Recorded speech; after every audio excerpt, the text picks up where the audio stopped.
The contents are okay. That's fine.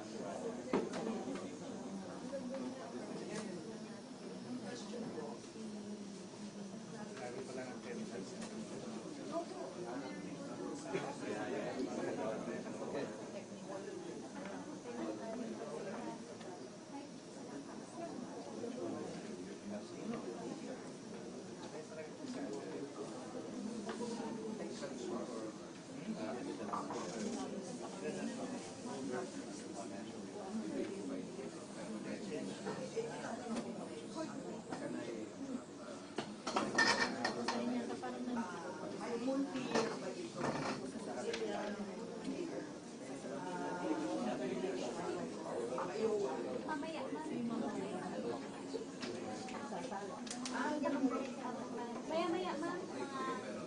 20-minute break lang. No, that's okay.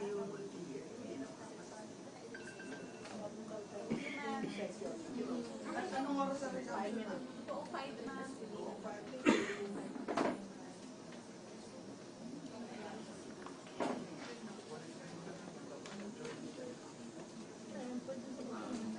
Natin ay 5 minutes.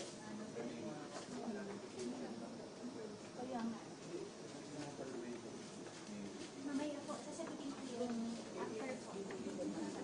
Apo. Kapag pinag-resume po, question na lang. Wala pa, ma'am.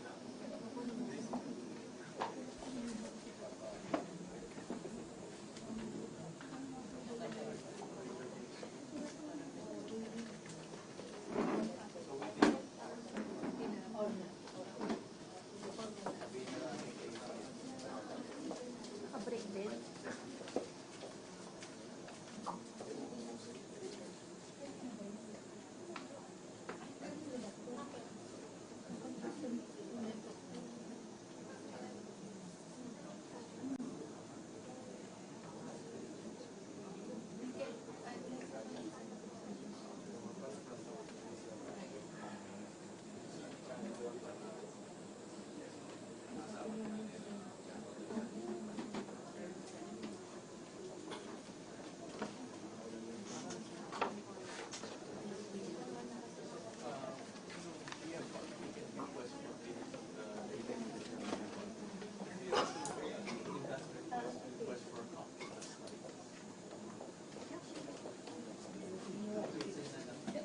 Make sure you put it in writing.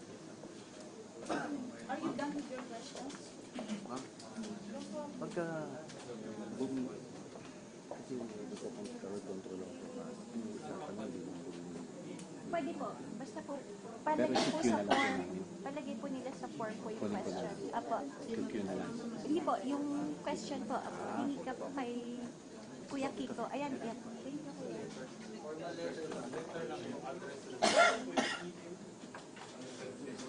But we will pick it from here.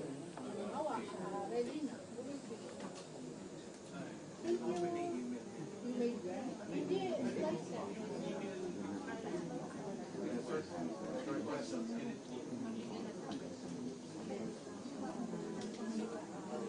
Tanong po natin. And then the Would you like to Or you can ask also.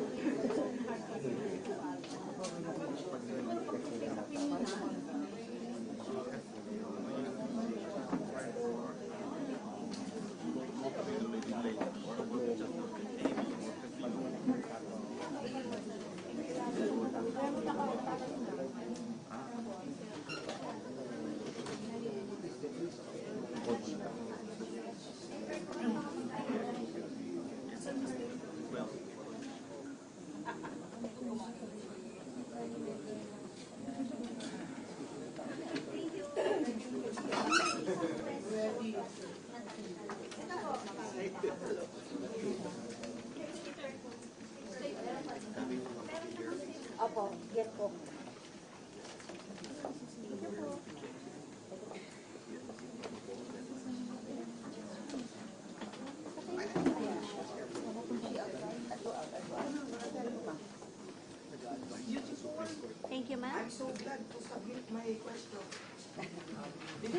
sa form, ma'am.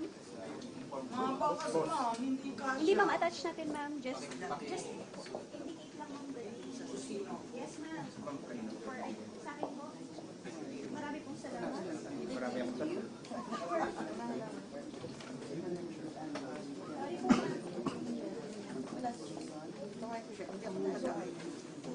Stay here.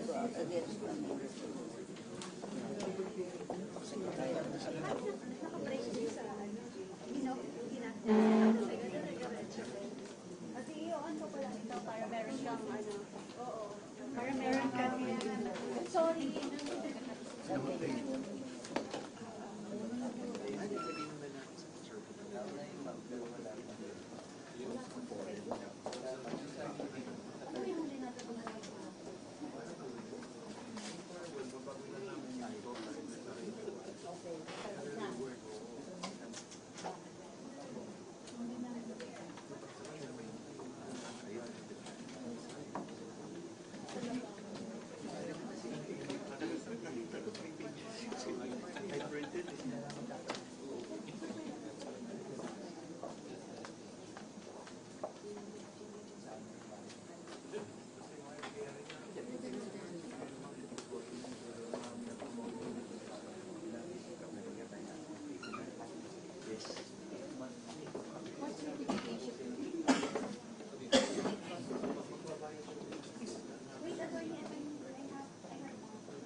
Give me another post-it. PCSO and Amy, can you get post-it, please? Yes, ma'am. Wait lang.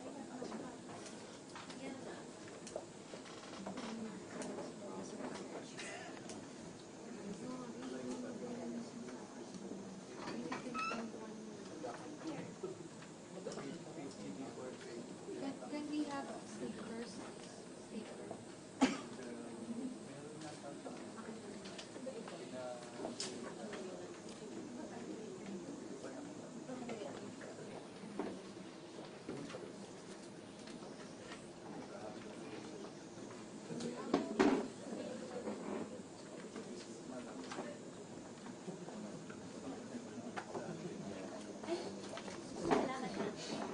Konti lang.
Thank you, ma'am.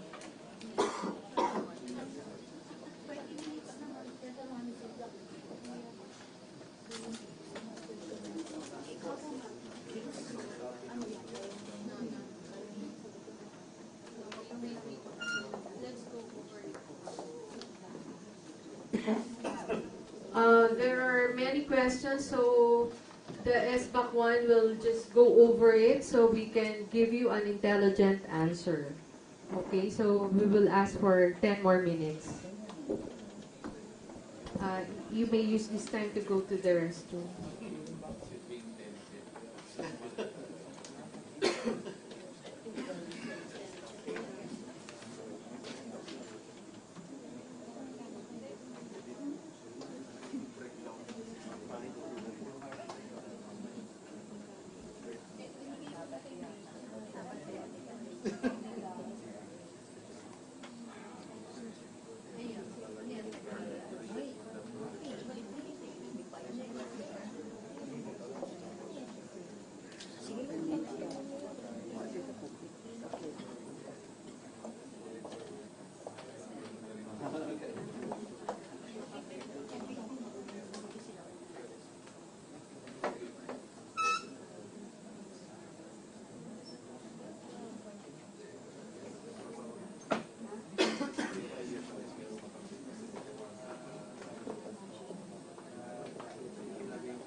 Comnet, representative from Comnet, somebody here. Can you ask what they mean by PCS?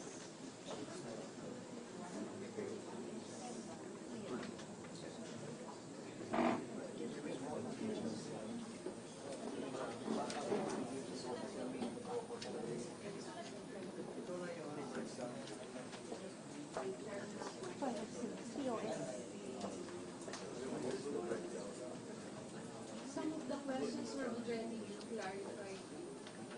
Oo nga po. Medyo technical yung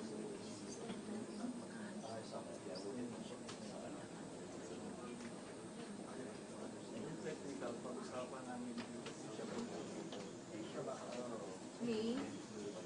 May?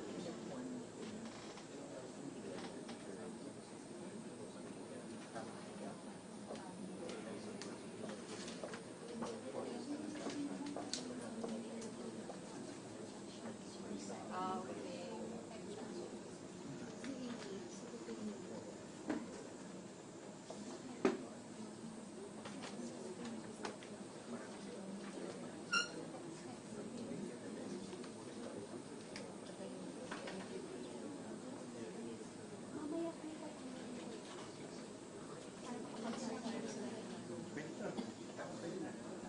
Hindi, mamaya. 5 more minutes. Ano lang. Ang daming tanong. Yung isa, 10 questions. Naka-type.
Paragraph 8, letter B, similar connotation.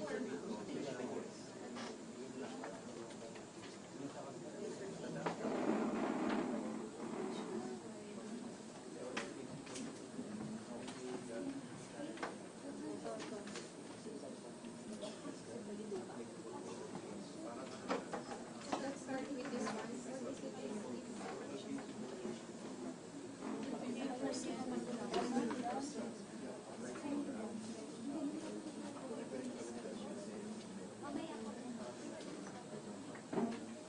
Can we start?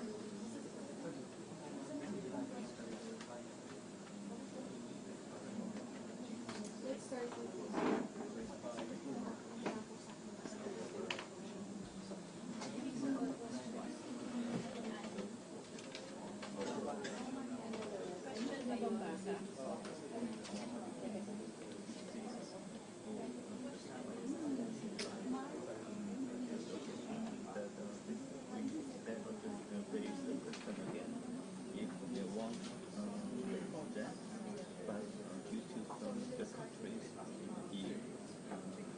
Restriction in contractor may have a several independent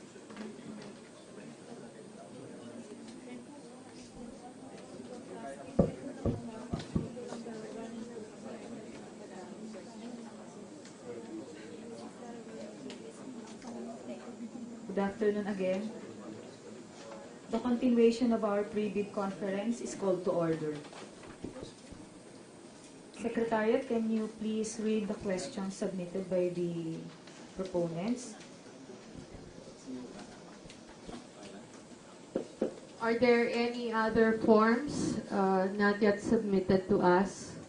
I think there are guests outside if they have questions.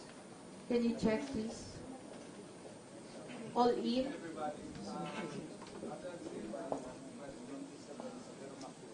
No more? Okay. So with the permission of the chairman, may I please proceed with the reading of the questions?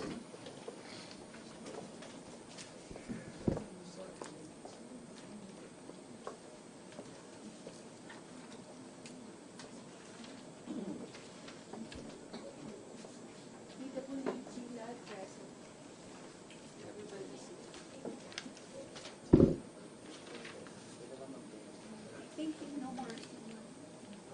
All in.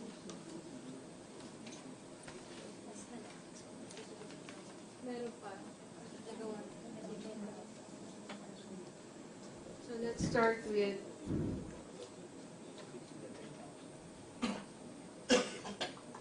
question from SMS Global Technologies Incorporated. Bid document POR number 232535. Number 1. Does similar contract also have to be a lease contract? What if it is a purchase and operation of lotto equipment worth 500 billion? Thank you for that question. Please refer to the Philippine bidding documents, number 8, paragraph B, which defines similar contracts. So, similar contracts shall refer to the manufacture or distribution or supply and delivery or sale or lease of a working online lottery system, software, hardware, telco connectivity, and peripherals. The lottery system is all in anywhere in the world within the last 10 years or 2008-2007. Next question. What if contract is percentage of sales over 5 years? How is this for single largest completed contract? We'll just answer one question per bidder so we can expedite. But we will answer all their questions in writing. Okay. But we will just tell you what the other questions of the bidders. Okay, so I'll just proceed with the reading of the other questions from SMS Global. Question number 3. Is lease of online gaming equipment considered as similar? Number 4. Should all members of the JBA be PhilJEP's Platinum members? Do we need, number 5, do we need existing proof of telco connectivity? Number 6, may we request that the bid schedule be moved 2 weeks later so we may properly file with SEC and other requirements for foreign partners? So those are the questions from SMS Global Technologies Incorporated. Next question. Comnet Management Corporation, bid document POR number 232348. Is the 10,000 transaction per second a must for the proposal to qualify? Does the 10,000 per transaction apply to all games mentioned in the TOR? TWG will answer.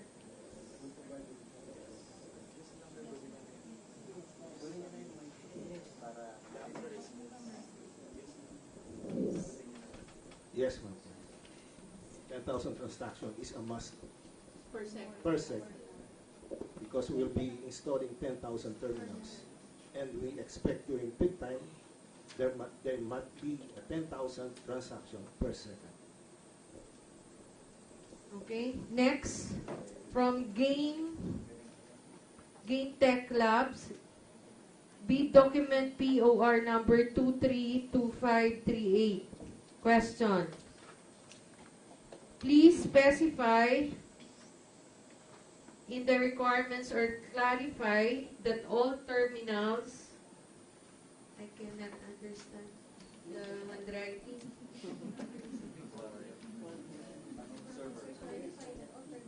Servers. Can you please read your question? Sorry. Please specify in the requirements or clarify that all terminals, servers, and other hardware shall be to be delivered by the winning bidder shall be new and unused. Used equipment is okay, please so state. Again, our TWG will answer your question whether or not all the deliverables are new.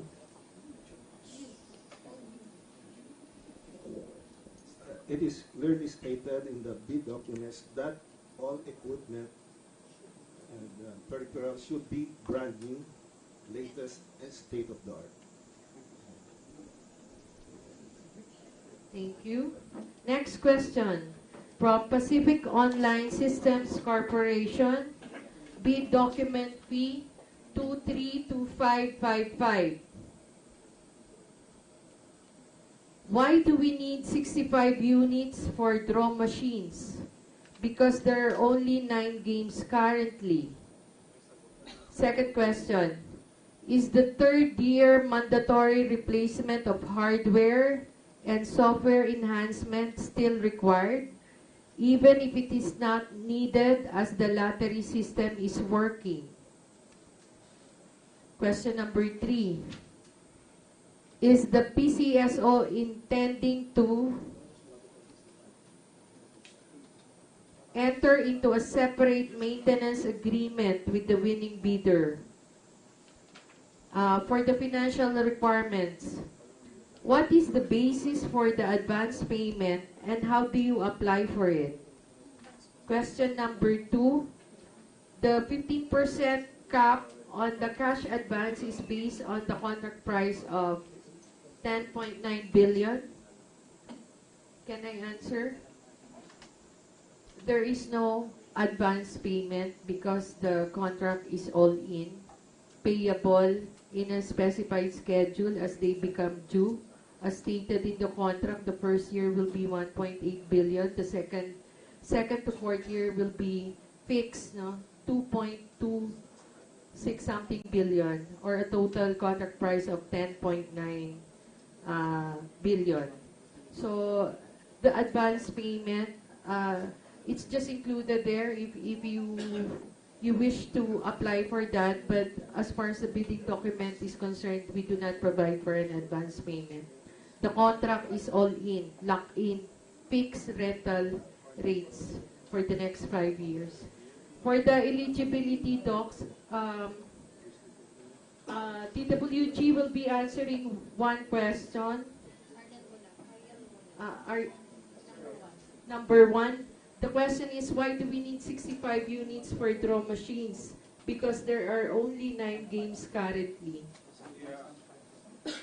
Yeah, actually, the 65 draw machines. So we will use the 40, I think the 42 draw machines in our main draw court, and then the remaining 23, I think, we will use that in our alternate draw court. So those are included backup draw machines. So remember, we will have our main draw court and then the alternate draw court. So those draw machines will be located. Two sides, right? Yes, two So sides. there's 2 machines per game, 9 times 2 is 18. Actually, ma'am, it's Is it not, parang ganun? hindi po, ma'am. Actually, yung sa based sa experience po namin, for 655, for example, valid 3 machines po. Remember, we have, well, Pacific and PGMC. So 3 times 9 is 27 times 2. We will provide you the breakdown. Okay? Yes, yes. Parang it's too many. There's only one winner.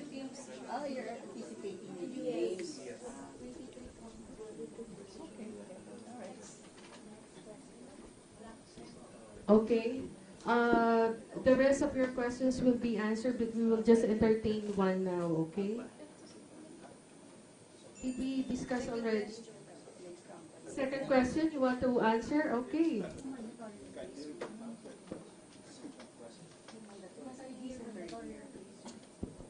Is the third year mandatory replacement of hardware and software enhancement still required, even if it is not needed as the lottery system is working? We would like to clarify that not all equipment are mandatory to be replaced on the third year. We just want to make sure that the equipment is still did not reach its end of life. So only those equipment that about to reach or will reach end of life will be replaced. That's it. Not all.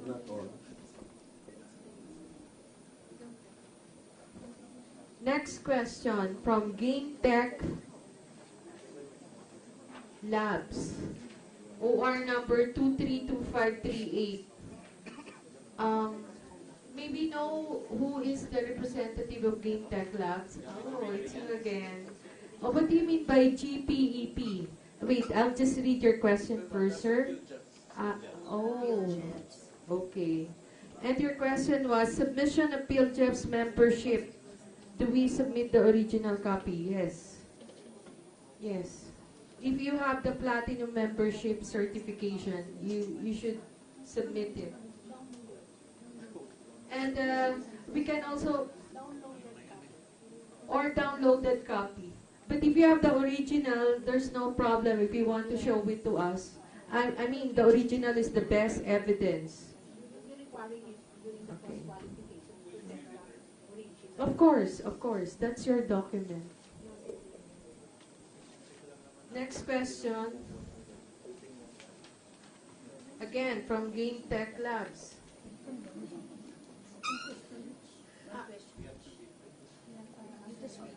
Okay, so I'll just read it to give the other bidders the chance, okay? Section 5, 6.2. Please confirm that the requirement to replace optionally the 1,000 mobile terminals should be with at most 500 fixed terminals and not at least as specified. Our requirement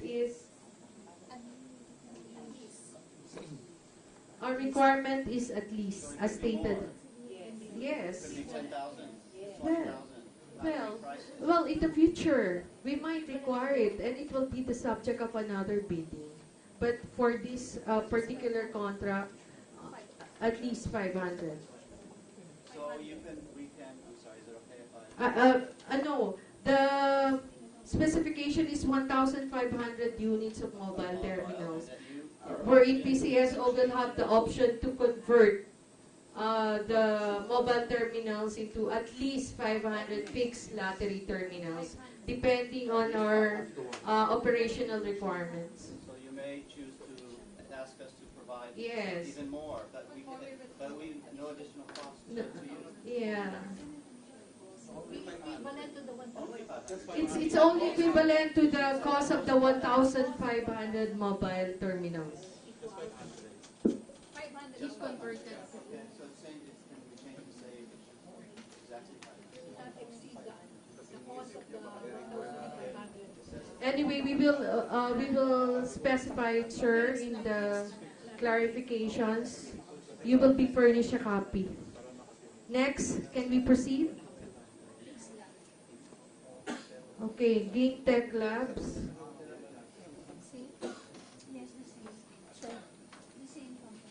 We take note. I'll just read for the record your question. If the bidder is a JB with a foreign partner, do all partners still have to comply with the eligibility talks, Class A and B? Does the certification of reciprocity have to be authenticated? If the foreign partner is part of a JB, does it have to submit a certificate of reciprocity? How does the back determine nationality?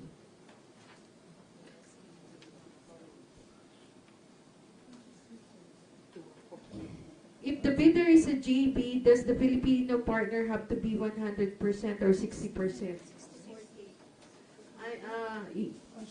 Again, please go over the bid documents. All of this information are there. For financial requirements, will the service level agreement be a separate bid and award? In case, I'm having difficulty reading your handwriting. In case of a lowest foreign bid and the domestic bidder refuses to accept the award, is the bid ban forfeited? This will be answered formally in writing. Next question. Packet Market International E-Commerce Incorporated. For foreign JV partners of Philippine bidders, do they, foreign party, need to secure their government certification?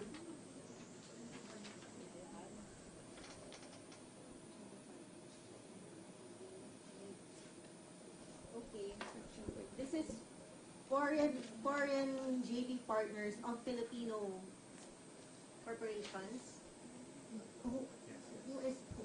This is for a foreign corporation with JV partners. No, it's consisting of the bidder is Filipino with a corporations JV and foreign partners. So your question is, do they need to secure the government certification? You are referring to the reciprocity? Yes. Okay. So you please refer to section 23.4.1.1 of RA 9124. So it only requires that persons or entities forming themselves into joint venture requires the following. Filipino ownership or interest of the joint venture shall be at least 60%. So 40% shall belong to the foreign joint venture partner. So the certification required is with respect to foreign bidders. So if you are a joint venture partner and you are a foreign corporation which is a joint venture partner of a domestic corporation, then you need to comply with this one. Okay. Thank you for your question. Okay, next question. Eugene Group, Nanum Lotto Incorporated. You did not write your name. Please accomplish it. Anyway, their question is whether or not they can have access to the minutes of the meeting. Yes, you can. Just request for it in writing later. We'll If provide I have a form. one signature per person, then that person can access to the minutes.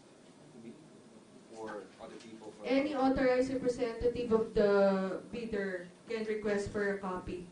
That's a public document, but you have to observe the procedure. Please write a request. And then we will furnish you a copy according to the schedule as allowed under RA 9184, which was discussed earlier. Kindly write your name, sir, so we can indicate it in the minutes. Next question from Conservatory Show Plaza Incorporated. PCSO OR number 232556. How much is the system similar to the current system used? First question. Second question. Consortium. How many? The question really is, do you allow an unincorporated joint venture? So let's shortcut it. Okay. Kasi you can have an Yes. you can incorporate a joint venture or have an unincorporated one. As stated in Class B requirements for joint venture agreement, it was thoroughly discussed earlier. So you have two scenarios, a joint venture, or some call it consortium, but for these bidding purposes, we refer to it as a joint venture. There may be an existing JV, meaning to say you already have an agreement, it's registered, etc., etc. And it's also possible that you intend to form the JB in case you win the bidding. So that's the reason why we provided for a disclosure form in the bid docs, so that we will know kung hindi, if the JB is not yet formalized, meaning to say there's no contract yet, it's just an agreement. So PCSO will know the details.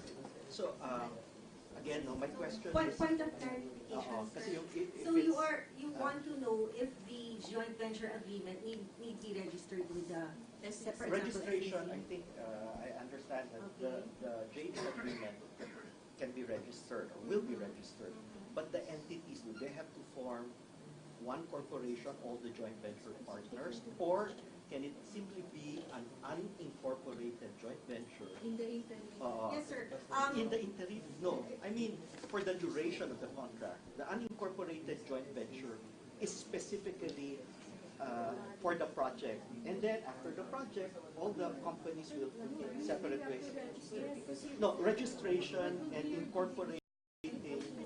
Let me just refer you, sir, to section 23. That's the reason for Okay. the question. Section 23, okay, under item B, Class B document, for joint venture agreement, so it requires the presentation of a joint venture agreement, or if the parties have not yet formed a joint venture, you just need to submit a duly notarized statements from all the potential joint venture partners should be included in the bid, stating that they will enter into and abide by the provisions of the JVE in the event that the bid is successful, sir. Okay, so if the bid is successful, so you have a joint venture agreement which will be, you know, you have different parties that will abide by the joint venture agreement.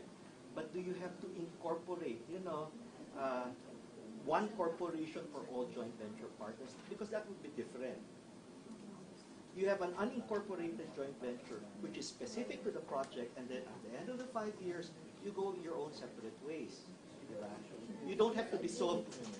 The joint venture is specifically for the project. So that's my question. Would you allow that? An unincorporated? We note your question and we'll just respond to you formally. Okay, thank you. Thank you very much. No, that's it. Okay, so another question from Conservatory Show Plaza Incorporated, NFCC. What about in the case of JVR Consortium? Will the combined assets be considered? This will be answered by the committee's finance officer.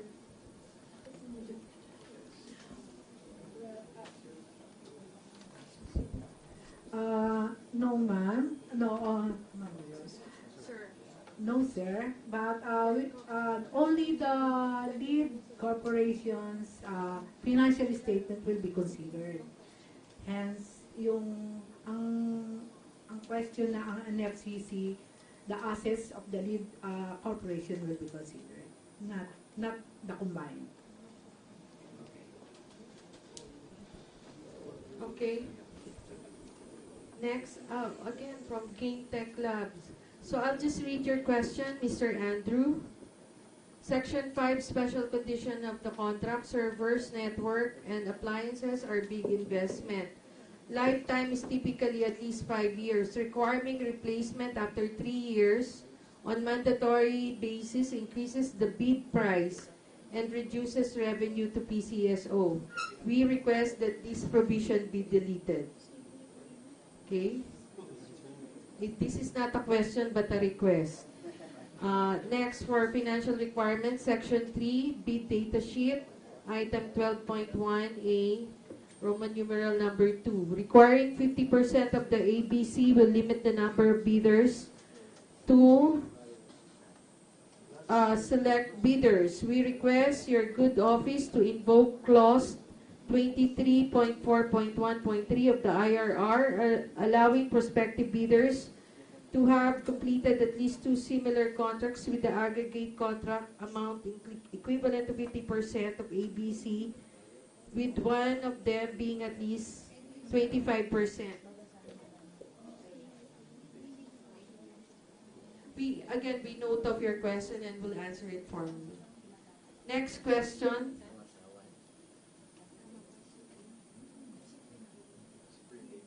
Okay. Next question, Supreme Gaming Recreation Management Incorporated, PCSO OR number 232554.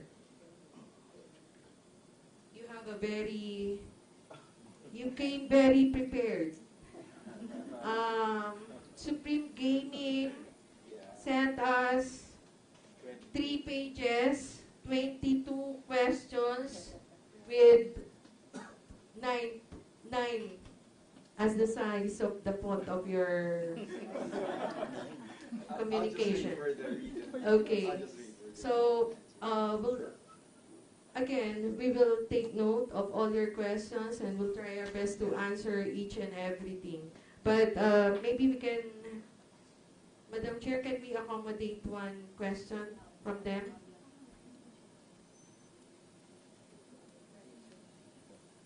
We assume that all consumables, thermal rolls, play slips, etc. will be managed by PCSO. This will be answered by DWG.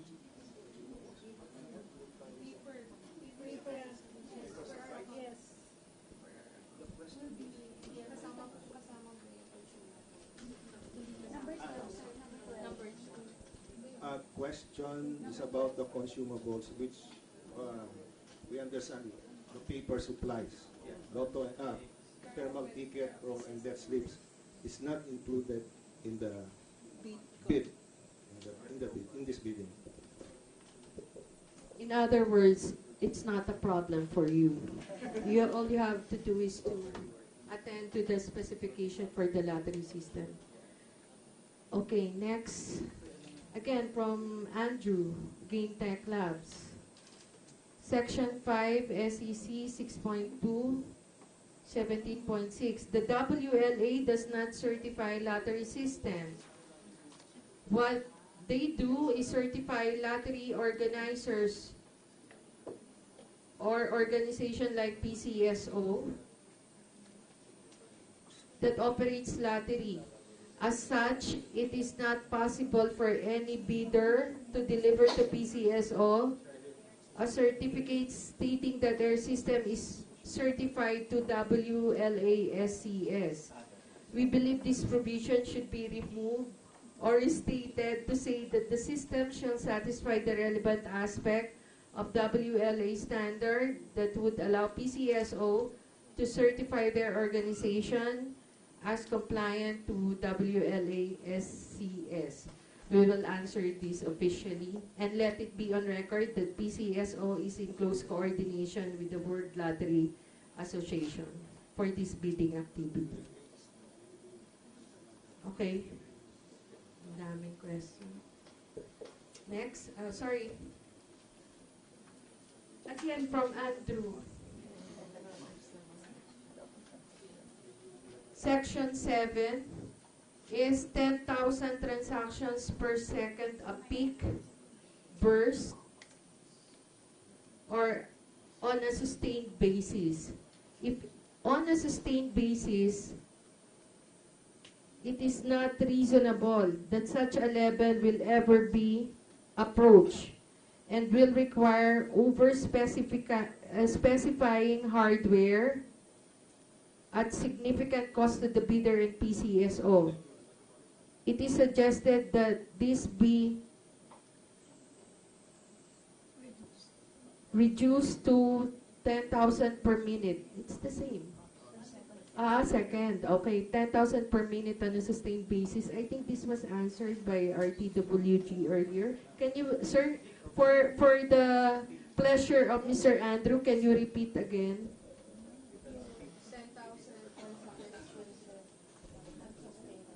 Yes, it is at the peak, the 10,000 transactions. When we say transactions, it's not only selling tickets, it may be cancellation and other transactions being done at the same time.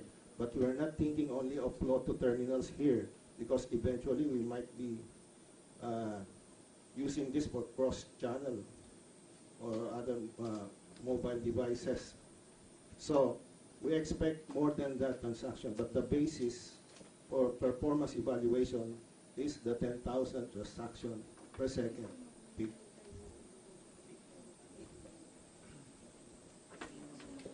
Okay. Next question from Fritz and Maxwell. Am I correct? Did we pronounce it right? Anyway, they indicated that they have not yet paid the bid fee, but they will pay later. The question is, would like to clarify that the 6-second response time per transaction is achievable. However, this cannot be guaranteed consistently. Communication network facility latency is controlled by the telco providers. How will PCSO qualify this?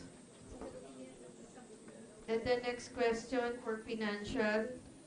Can you define the other games to be added to the future requirements of PCSO? And additional eligibility questions. Does PCSO requiring all the bidders to deliver brand new for all hardware, that is equipment, that is computer system and fixed mobile terminals and other hardware necessary to operation?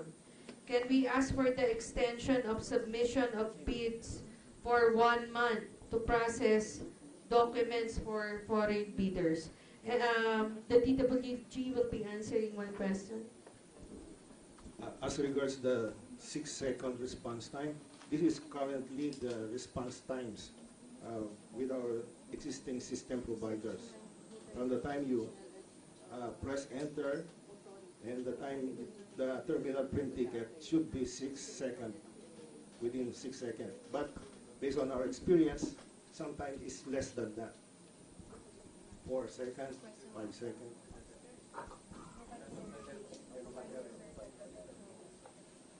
Provided that the telco is working properly. Okay. Okay. Attended. Okay. Next. All the rest of your questions will be answered formally. No? We need to consider the time. Next question is from the joint venture of Colonwell. Prospective bidder may raise questions, clarifications. Yes, you may ask questions po. Anyway, they came prepared with 8 questions. But anyway, we'll just answer one question. Question number 1. PCSO NOLS project is a multi-year contract. Please clarify if a multi-year obligational authority or equivalent document in the case of PCSO has been secured. Please understand that DBM Circular Letter 2015-7, the MYOA, multi-year obligational authority or equivalent document in the case of PCSO, is important because it is the required certification of availability of fund, which is the requisite for the contract award or execution. Thank you for your question, but we anticipated that you'll be asking this question, so before we prepared the bid document, we already consulted with the Government Procurement Policy Board and the DBM, and the advice is that DBM Circular Letter 2015-7 is not applicable to PCSO for the following reasons. Number 1, the funds for this project is internally generated without need of budgetary support from the national government. Number 2, PCSO is not a line department or agency under the national government, no? Na dependent for monthly operational budget from the DBM. So again, we have the funds for this. We assure the bidders that PCSO is liquid, and in fact, the approval of the board for the budget for this contract is guaranteed as they become due and demandable. Of course, subject to applicable accounting and auditing laws, rules, and regulations. So for the other questions, do you want me to read? It's very long. Or we'll just, you still want me to read? Can I read all? Okay. I was just instructed by the chairman to read all the questions of Colonel. So I think we need to repeat these questions, the one with the 21 questions. So I'll just read it for the record. Later, I'll go back to you. Second question from Colonel. In the invitation to bid, it is stated that the bidder must have installed and maintained an online lottery system with at least 5,000 fixed computer online terminals that are active and operational at any given point in time within or outside the Philippines, in that the bidder must have at least 10 years of experience in the manufacture or distribution, supply and delivery or sale or lease of a working online lottery system anywhere in the world. This requirement appears to be not in accord with the basic eligibility requirement that the bidder is only required to prove its track record or experience of having undertaken a similar single contract in an amount equivalent to 50% of the ABC within the relevant period stated in the bid data sheet, which is 10 years prior to the deadline of submission of bids. Please clarify. Third question. Is it correct to interpret that the similar completed contract to prove track record or experience of the bidder is a working online lottery system with all of the following features: integrated lottery software, hardware, accessories, peripherals, and telecommunications connectivity? Question number 4. The contractual arrangement for the PCSO NOLS project is one of rental, where the bidders will make available to PCSO the deliverables specified in the schedule of requirements as milestones 1, 2, 3, and 4. What are the rights of the parties, PCSO and winning bidder, after the 5-year rental period? It is requested that the rights of the parties should already be stipulated in the bidding documents, considering that some deliverables attain the nature of immovable or real properties that cannot just be easily removed, such as the data center. Number 5. Is the schedule of payment for the 5-year rental of NOLS to be provided by the winning bidder fixed and guaranteed, regardless of the realized revenues of the PCSO for the operation of NOLS? Yes. According to our chairman, the answer is yes for number 5. In view of the SLCC requirement, which should be 50% of the ABC, or 5.45 billion, which is quite substantial and most likely result to monopoly that will result to defeating the purpose of public bidding. Can PCSO adopt the alternative requirements? I think what they are referring to is, can PCSO resort to alternative modes of procurement? With the submission, that is the submission of at least 2 completed contracts. The aggregate amount of which should be equivalent to 50% of the ABC, provided that the largest of the similar contract must be equivalent to at least 50% of the ABC. Question number 7.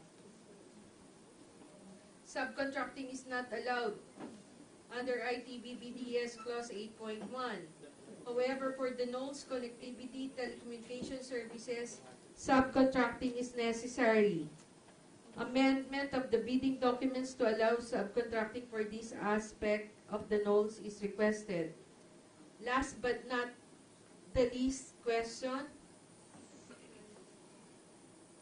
Item 11 of Special Conditions of the Contract Clause 6.2 provide that in the unlikely event that the procuring entity PCSO relocates its principal office at Conservatory Building, Shaw Boulevard, Mandaluyong City to a new location, all expenses for the transfer of the leased online lottery systems components that are situated and maintained inside the main office of PCSO, example, main data center, RAMT, draw equipment, etc., shall be shouldered by the winning bidder. Since this is an event that will or will not happen within the 5-year lease period, that definitely entails additional cost. it is requested that this particular provision of the bidding document be amended as the cost for the transfer is impossible to quote at this point. End of question.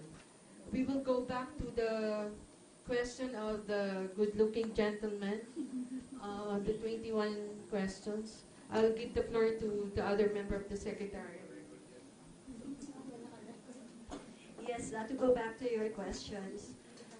Question number 1, we seek clarification or confirmation that the bidders, JVC, are supposed to present a committed line of credit equal to 10% of the ABC, as mentioned on page 11 and 12, 5.5 of the bidding documents, instead of in addition to a declaration about the bidder's net financial contracting capacity. It's NFCC or line of credit. Letter of credit. Or either.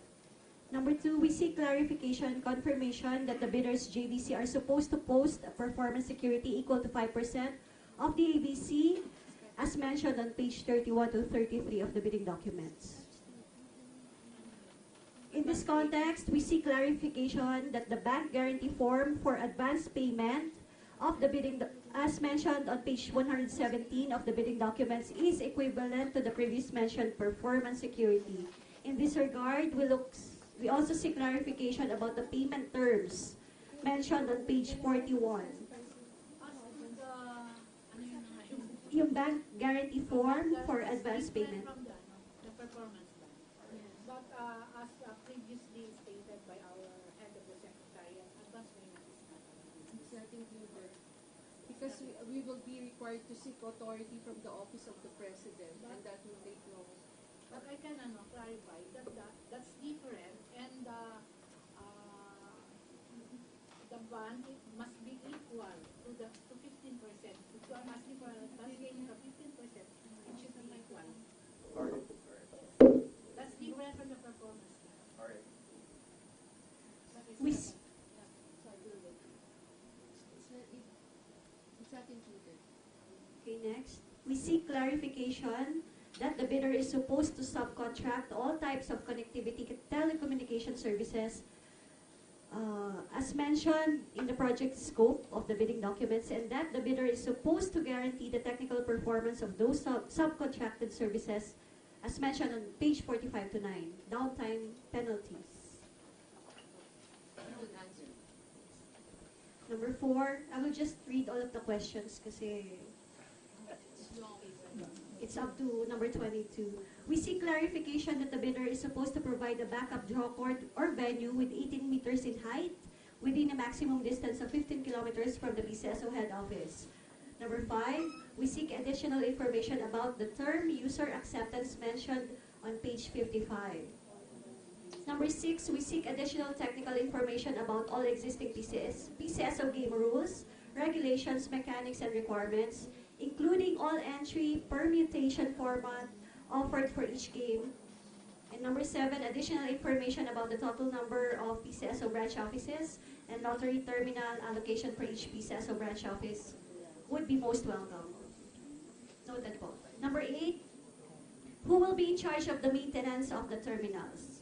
We assume that it will be the consortium.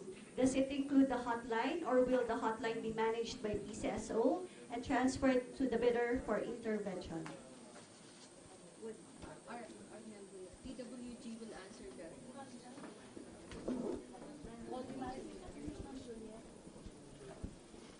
The maintenance of equipment will be handled by the bidder, and including the technical hotline operations. Yeah, the call center, yeah. Yes, under the supervision of PCSO.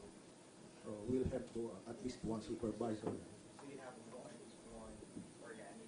Yeah, we will have one staff there, and then we maintain all the staff. Okay. Just to clarify, pursuant to our Charter, Republic Act 1169 as amended, at any and all given time, supervision and control shall be lodged with PCSO. It doesn't mean that just because we're entering into a lease contract with whoever will be winning this procurement activity, that we will be assigning it to you. No, that will not happen, and we will make sure that at any and all given time, the lottery system will be supervised by authorized PCSO officials and representatives. Number 9, who will be in charge of operating and administrating the system on a daily basis? And I think it's also related. Number 11, who will be in charge of delivering the terminals to the point of sales and training the agents?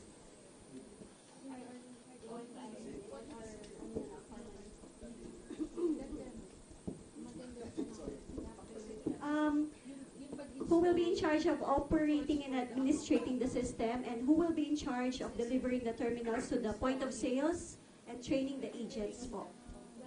Yeah. All in. It will be handled by the winning bidder. Cost of the training will be And also supervised by the yes. Actually, specified in the special conditions of the contract, I think section Item number 21. So just go over the special conditions of the contract, because even the instructions and the specification on training or transfer of technology is specified. Number 10, regarding the corrective maintenance, what sort of time schedule is available for intervention? Number 12, we assume that all consumables, thermal rolls, I think it has been already answered, will be managed by PCSO. Number 13, who will handle the connectivity in between the terminals and the CS?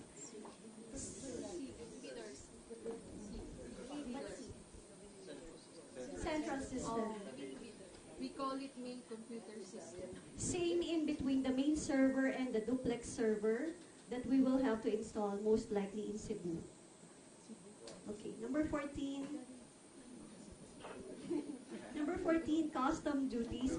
In addition to that, we need to know what the custom duties on terminals, central system hardware, and spare parts will be like in the Philippines. Import duties are 7% VAT, 12%, and brokerage fees 3% should be safe.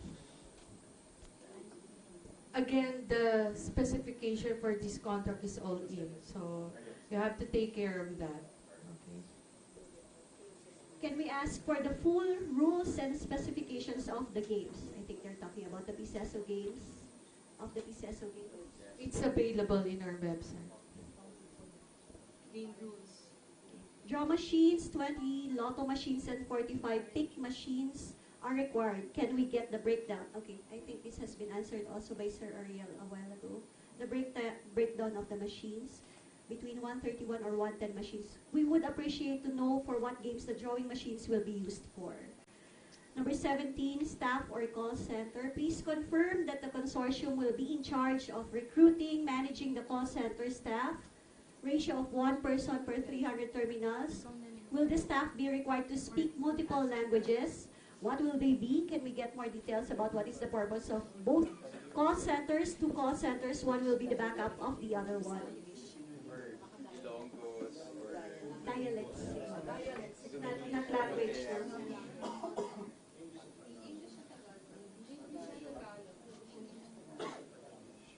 But if you can also provide for vernacular at no extra cost to PCSO, then the customers would appreciate that. But the common language or vernacular use, and it's usually Tagalog. Number 18, data center. Please confirm whether the data center will be operated by PCSO. If yes, then we assume that we will need to provide a team to assist. Yes. As stated earlier, control and supervision will remain with PCSO. Maintenance of terminals and draw machines. The defined SLA penalties are complex to evaluate and cost. Is there a defined SLA with penalties based on reason of outage, like telecom, central system, or terminal failure? It would be useful to have more precisions about the following. What would be the SLA for regular maintenance? What about SLA for preventive maintenance? Does it have any SLA today for spare parts, maybe printer parts, etc.? Noted, and we will answer accordingly. Oh my, sorry.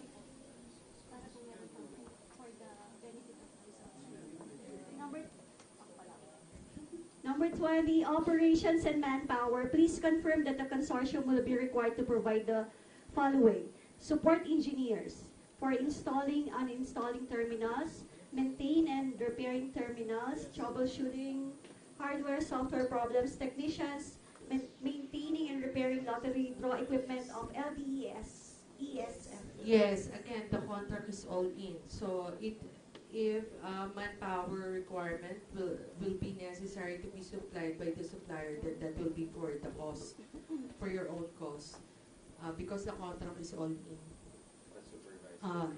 And you are advised to observe labor standards, of course. Telecommunications, please confirm that the consortium will be required to pay for all communication installation and monthly costs, such as 3G, VPN, VSAT, etc. Same answer. Broadcasting equipment, please confirm whether the consortium need to cover the requirements below or whether this can be outsourced. Provision for a complete set of fully digital broadcast equipment, a 3-camera setup, capable of capturing, recording, live streaming, and or live TV broadcasting of the lottery draw procedures. The studio setup is capable to hook up to a television's outside broadcast van as prescribed by PCSO for the remote live lottery broadcast of the lottery draws during disasters or as scheduled by PCSO. This shall likewise include the provision of broadcast control booth which will house the lighting, audio and video switchers, audio recording equipment, video recording and editing equipment, DVD recorders, relevant technical and production crew during proceedings, among others. Again, it's all in. Not the crew. We have our own creative team. Okay. Equipment only. Again, it's stated in the bid documents. Insofar as the technical specification is concerned.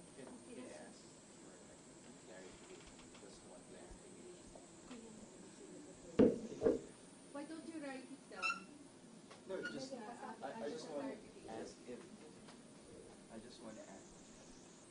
I just want to ask if it's possible along the way when we're building the documents, can we ask or email the TWG or the SBAC for any clarifications? Yes, at least 10 days prior to bid submission. Okay. Bid closing, I mean. Right. Thank you. You just call your question to the secretariat, please. Okay. Any other question from the bidders? None, madam. Okay. That being the case, we shall proceed with the inspection and sealing of the bid box. Okay.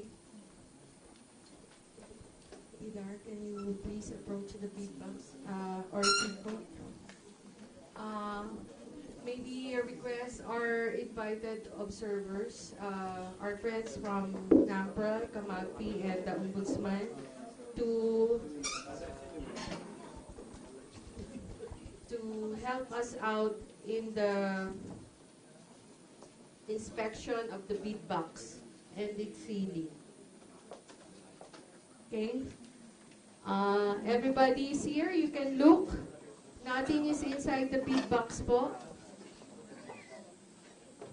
Okay, so with the permission of the chairman, in the presence of the proponents and the observers from NAMPREL, the Office of the Resident Ombudsman PCSO, and Kamagpi, may we invite everyone present to inspect the bid box, which will be used to hold and secure the submitted bid and documentary requirements for the bidding of the 5-year lease of the nationwide online lottery system.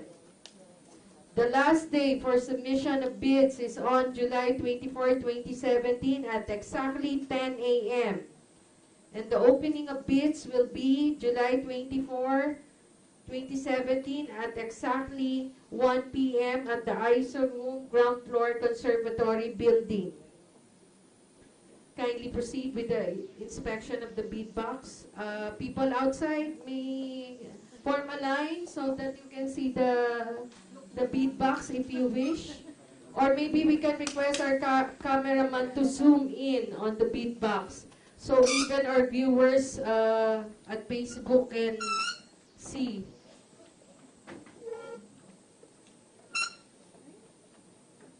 Okay?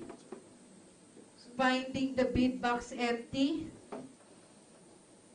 With the permission of the chairman, may we lock the bid box which have 3 locks. Please proceed.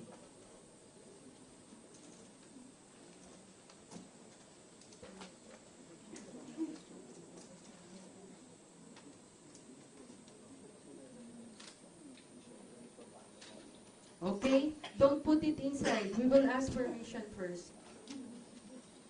With the permission of the chairman, may we place the 3 keys of the 3 locks that now seals the bid box and cause it to be placed inside an envelope which will be sealed and duly signed by all members of SBAC 1 and our observers from NAMPREL, Kamagpi, and the resident ombudsman. Please proceed.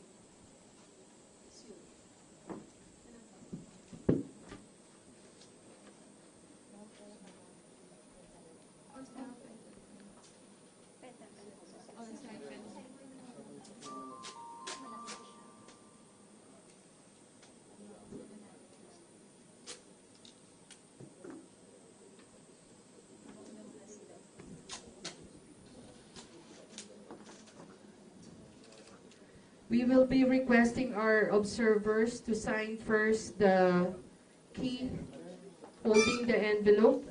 Our friend from the NAMPREL,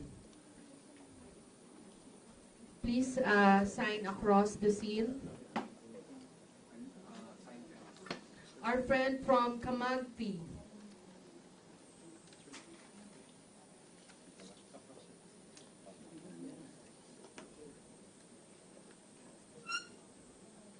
our observer from the Office of the Resident Ombudsman, PCSO.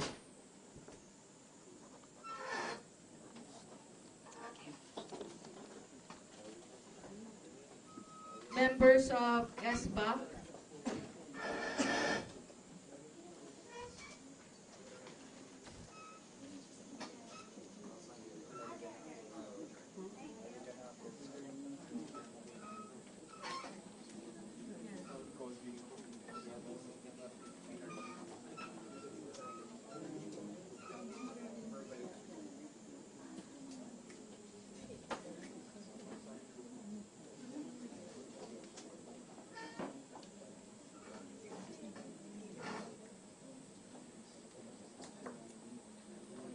Kiko, give it to me so I'll show it to the camera.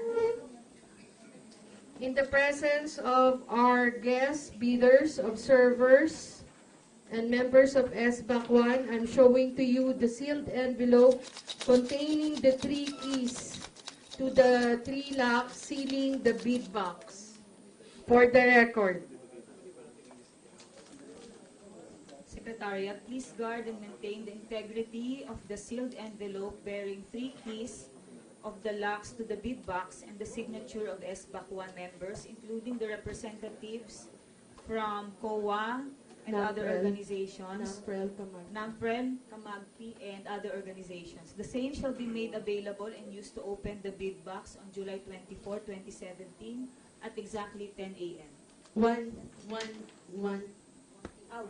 p.m. Yes, Madam Chairperson. Are there any matters that the proponents wish to discuss, including our observers? Hearing none, the proponents and our invited observers are excused.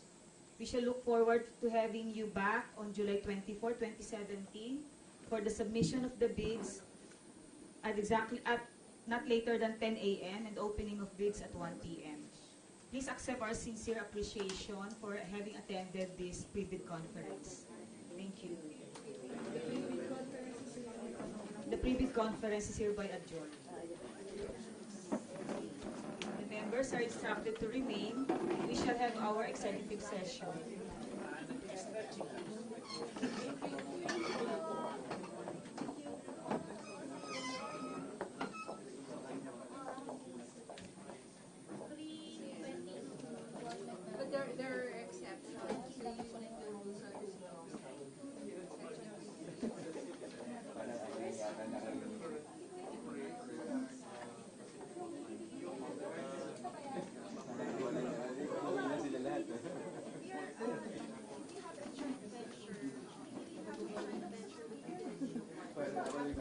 Oh, by the way, bidders, don't forget your envelopes. Bidders who purchase the bid docs, we're giving you the envelopes.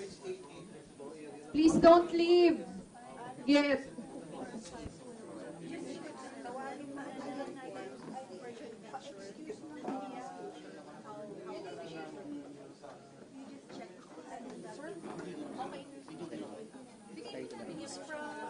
Okay na, okay na. Magpapakita ka lang.